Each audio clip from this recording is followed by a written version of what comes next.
Can we take a little walk through one of these? Sure. Like, what garden is this one? This is called Diane's garden. I'm so glad we're sitting in front of it.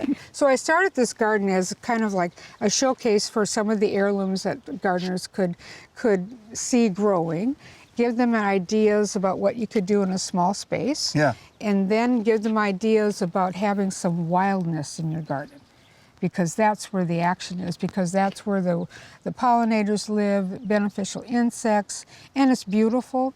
And a garden should look like nature, not like cultivated to be standing out from nature. So that's what I like about this is that this side I just don't really worry about. I just let things come up. This side was supposed to be a more organized plan, but I can't help myself.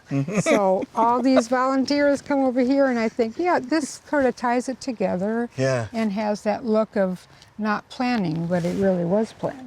So yeah, so that is my centerpiece this year. It sure is impressive. Yeah, isn't that pretty? Yeah. I love the colors. This is an heirloom pepper that will have little purple peppers on. Purple peppers? Purple peppers, yeah. With what kind of, are they? They're hot. They're hot? Yeah. That tall plant is called Kiss Me Over the Garden Gate.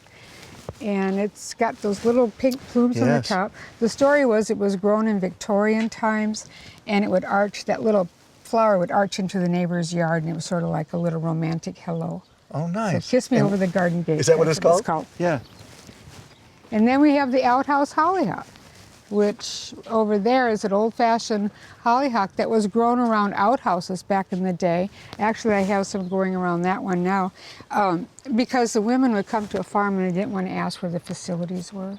So they would just know it was where the hollyhocks were growing. Where the hollyhocks are. Yeah, so we just called this outhouse hollyhock. There's a reference to hollyhock in Thornton Wilder's Our Town, and it refers to that. Oh, yeah. Yeah. Well, this is lettuce, everybody going to seed. If you let lettuce go, you harvest the little crunchy fresh leaves and then you leave some go to seed and it'll have yellow blossoms soon. Really? Yeah, it's really pretty. This is a volunteer tomato that came in. This is Love and a Miss. So, you know, I couldn't have designed this, you know, so I just let that be. And this is a lettuce? Yeah, it's a lettuce. And what happens, it will go to seed, and the next year, I have like, you know, nobody wants a field of lettuce like I do, but it'll be pretty when it's all blooming in yellow. But if you let lettuce go to seed in your garden, it'll come up the next year, if it's a non-hybrid lettuce. There you go. Yeah. So it seeds itself, garden that plants itself. This was grown on the farm that I grew up on. Really? And Grandma would never, and my mother, they were row gardeners because they had serious gardens because they had to grow for food.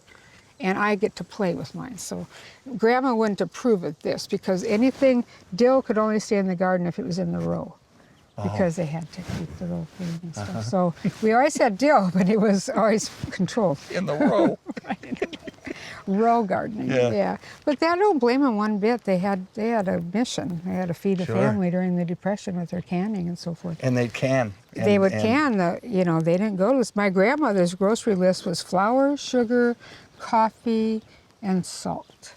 And the rest. And the rest came from their land and from their hands. Yeah. Right. Yeah. Garden. From the land of their hands. Yeah.